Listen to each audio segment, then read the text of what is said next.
evening, listeners. Hello, I am Kristen. And I am Josh. Welcome to Pillow Talk on Hatch Plus, where the only thing on is your hatch light and us.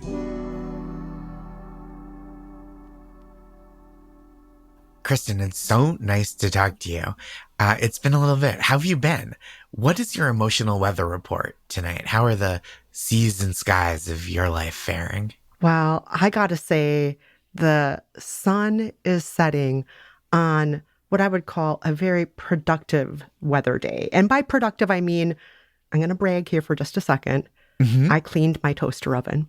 Whoa. I don't think I've ever cleaned a toaster oven before, but I'm like, I'm going to do it. I'm going to clean this toaster oven. I didn't even know you could. I thought you just waited for something inside them to catch fire, and that's how you know you had to throw it out.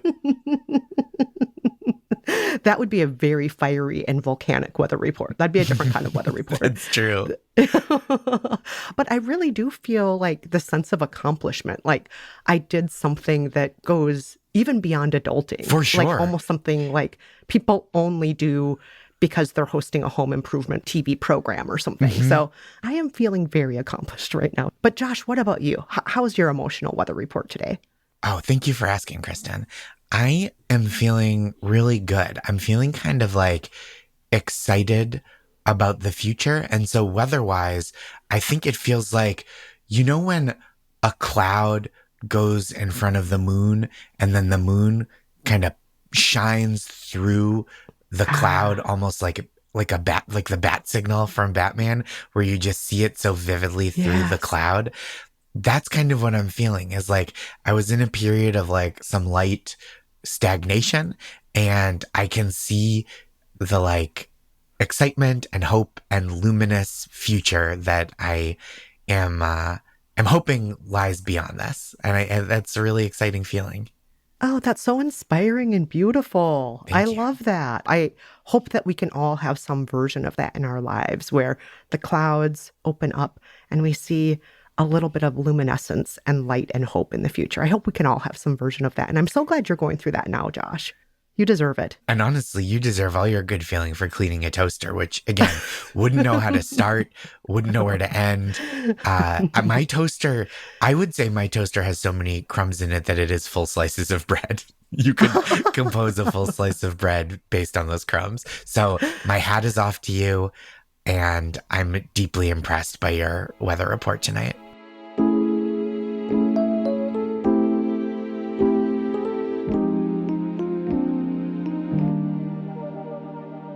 Josh, now that we've gotten those good feelings out of the way, what do you say we shift into some bad feelings? And I'm not saying really, really bad, but, just some things that might have us laying awake at night that have us thinking, why? Petty injustices, if you will. Those things that just get on your nerves a little bit and make you think, I need to vent to somebody about this. Yeah, life's wet socks. Oh, that's a good way to put it. Yeah. Thank you. Life's wet socks. So, Josh, what are you riled up about tonight? What's making you go, This is really, it's a tough time of year for me because I'm a big basketball fan and we have reached the NBA finals, which means there aren't that many basketball games on. Before the finals, it's a buffet. There's multiple playoff games a night, or you've got a game every other night, and it's really exciting and they're really high stakes. And now it's, maybe every 3 days there's a game. There's nothing in between. There's no variety. I will say I'm very excited for the WNBA season, which has just begun. Good. But the only problem with the WNBA season, this is not a criticism of the league. It's just that there aren't as many teams on the West Coast. And one of my favorite things is my wife is a very early to bed person and I'm a little bit more of a night owl. And I love late night basketball. And with the quarters being a little shorter in the WNBA games and there being fewer teams out West, there's just less to watch in that 10 p.m. to midnight window. Oh, that's a bummer. Having a favorite thing and having it come on all of the time. Like, it's Yeah. almost like all the movie nerds out there, the lead up to the Oscars, the BAFTAs, the Golden Globes, and it Yep. feels like a new movie is coming out 3 times a week, every week Hmm. for a couple of months there. And then suddenly February hits and it's just bad movies and there's not Yeah. much coming out at all anyway, even if anything's coming out. And so, as a movie lover, I feel your pain. You are in what I would consider the February of movies, only in basketball world.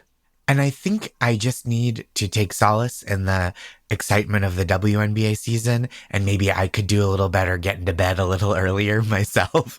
And I think that is probably the solution to this problem that I'm facing. But it is tough to go from that period of abundance into this kind of abrupt drop off. And honestly, at the end of the summer after the WNBA playoffs, then there's no basketball at all for a few months. So I am trying to appreciate how good I still have it right now, and Hmm. really just reflect on the NBA season that I enjoyed, gear up for I'm a big New York Liberty fan, so lock Yep, in. they're our WNBA team and they are They're fantastic. the reigning champions, and so Yes. it's great to now that the my Boston Celtics aren't going to repeat. I think I'm digging in and redoubling my fandom for this Liberty championship defense. I went to a game the other night. That was really exciting, Oh, they are but the best fans, by it's the so way. fun. Everyone's so wholesome and they really believe in the team. No one's Yeah. afraid to look goofy and just cheer, cheer, cheer. And even from 2 years ago, like they moved back to Brooklyn a few years ago, or moved back to the city from Westchester a few years ago, just outside New York City. Hmm. And so I've become more of a fan since they've been in Brooklyn. And you just see like more and more fans at every game and like more and more enthusiasm. And the team has been so good. And it's just a really exciting and wonderful experience. So I think I will take solace in the fact that I can go to more games in person, at this time of year, and I'll find something else to do late at night. Josh, I'm curious. Have you always been a basketball fan? Yeah, I've been a big basketball fan, big NBA fan for, I would say, most of my life. And I played through sophomore year of high school and then stopped to do more theater junior year. But I'm trying to get back into it. I'm trying to like get myself into game shape. I go out, I shoot jump shots in the morning when I can shake myself up out of bed. And it's something I really love as a participant and as a spectator. Well, I have an idea for you, Josh. What's Just, up? just another idea. If to maybe think about what you like most about basketball season. Hmm. What do you like most about it? And maybe try to find that somewhere else. So, for example, my favorite thing about the Liberty games are actually, other than the cheering, I love cheering. I actually really love the dance squad. Oh, And the yeah. dance squad, you have to be over 40 to be on the dance squad. The timeless torches. Yes, the timeless torches. You can't be a young'un. You got to have some experience. You have to have seen some of the world, and you got to have that energy that you bring to the court that those years give you. Yeah. And so for me, I might between seasons just think of like, oh, what are dance competitions or Hmm. dance videos I can watch? Or for you, if your favorite thing is just the frequency of the games and the time zones, Yeah. maybe now might be a time to start enjoying sports that are played in different time zones, like Yeah. rugby, for example. Ooh, that's a great idea. Yeah. My husband is from New Zealand. His people watch rugby, and rugby is always on at totally wild times. So This you is don't even have to perfect. think of US time zones. Around the world, rugby is always on. I'm going full rugby this year. This is huge for me. It's also, in my opinion, like the NBA, fast moving Yep. and no dilly dallying. You know how some sports, I don't want to badmouth other sports, but No, there's some that's all right. sports where it's just like, oh, another timeout. Oh, really? Yep. Um, and it's nice when it's a fast moving sport. I've enjoyed that about hockey too, is how smooth and seamless the play is. Like, obviously they stop for face-offs and stuff, but it feels like the commercial breaks, like it almost seems like it didn't occur to them to have commercials during hockey games. So Yeah. I like that feeling of just like You're watching, those periods are 20 minutes and they seems like they don't stop very often. They must be so tired. Yes. I wouldn't want to be playing the sport myself. I would rather be on the side like you cheering. I don't want to have to do it. Yeah, totally. Well, Kristen, what has been giving you a hard time lately? What are you feeling a little grumpy about? Okay. I already mentioned movies to you, and I'm such a movie lover. I love movies so much. But one thing I cannot stand is so many of the movies when they're streaming, they have what I call whisper boom. The dialogue is so very soft. It's like this: Blake, don't get on that plane. Blake. And then Blake gets on the plane and they rub up the engines. And there are maybe 8,000 engines because it is so loud, or at least it sounds like there's 8,000 engines. It's just such a thorn in my side. I am using the remote to do volume up when they're talking, volume down when they're not talking. And I'm constantly holding on to that remote for dear life. And regardless, I'm missing certain things that are being said. I'm having my ears blown out at other times. It just makes me feel very grumpy, and it's ruining this movie experience that I would otherwise be very much enjoying. I know that feeling very well. And even sometimes off of streaming services, right? When you're watching on like TV, old school TV, Hmm. you're watching a movie or a TV show and it goes to the commercial, and the commercials are a totally different Oh, volume than what you're yes. watching, which I think should be against the law. I think they should be fined for that. I agree. It's like this is the time where you don't need to turn the volume up to 11. Not at all. And it's like I got up to go to the kitchen to get a glass of water, Mm-hmm. and now the TV is even louder than when I was sitting in the living room. Mm-hmm. It's really tricky because you just want to have this experience. Sometimes I find similarly that the lighting is so dark in some shows and movies too, where I truly don't know what's happening. You know what, Josh? Is it just me or do we sound elderly right We now? do Like, sound oh, elderly. things are not lit well enough. I can't Hmm. hear what they're saying. That's right. And everyone in it is too young and they haven't learned the lessons of life yet. Timothy Chalamet, what does he know about the What world? does he know, that kid? What does he know? He had that one summer in Europe calling each other by their names, and he thinks he knows everything. I don't think so. Now he's on a sand dune and not even saying much. All I hear is really loud sound effects. Maybe he is saying something, but I can't hear it over that dust I storm. can't hear him because the worms are too loud.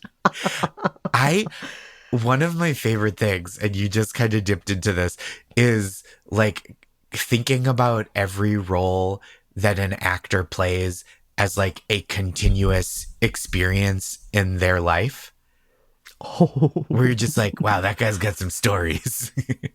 I love that idea. I also think about how are all these characters connected? Like, I think about Matt Damon as the Martian, Hmm. and then I think about that movie Interstellar where they find him on a planet. I'm like, oh, this is something that went very wrong that we didn't see in The Martian. Yeah, And he's a bitter, problematic astronaut at this point. He's not in a good mind space, a good headspace at all. that's so funny. The person that I always go back to for this is I think of how funny it would be if all of Nicolas Cage's film roles were one guy. He'd be like, wow, this dude, I don't think I believe him when he talks. That I don't think he was on that plane full of criminals. And then he also stole that baby that he was trying to adopt. And this just what a And life. oh my God. And then he found the Declaration of Found the Independence. Declaration of Independence, National Treasure, of course. And then, Yes. my Yeah. favorite Cage role, and I've taken us pretty far afield right now, but my favorite one is this movie Next, where he plays a Las Vegas magician named Frank Cadillac who can actually see 2 minutes into the future. Oh, So he's like actually magical. how have I not seen this? It is pretty zany. Julianne Moore plays an FBI agent who recruits him to help her solve crimes with his 2 minutes of clairvoyance. It's pretty incredible. Okay. Thanks to you, I might have a solution or at least a band aid for this grievance of mine. Okay, tell me yours because I also have a suggestion, I think. Okay. I think anytime I'm getting angry at Whisper Boom, what I really need to do is just take a breather and think about these actors Hmm. and how all of their roles would be connected if this was just one character. that they were playing, you know? It is kind of a beautiful thought exercise. Yeah. And that way I can just let my mind wander into interesting places rather than be rage filled and shaking my fist at the screen while I'm pushing the up and down buttons on the volume on my remote control. Instead, just a fun thought exercise. Go to a Yeah. happy place instead of an angry place. And do you feel like this is a sincere question, that this phenomenon is more prevalent in like new movies? I do. I was rewatching an old movie the other day, a movie from late 70s, early 80s, the original Four Seasons by Alan Oh, Alda with sure. Carol Burnett.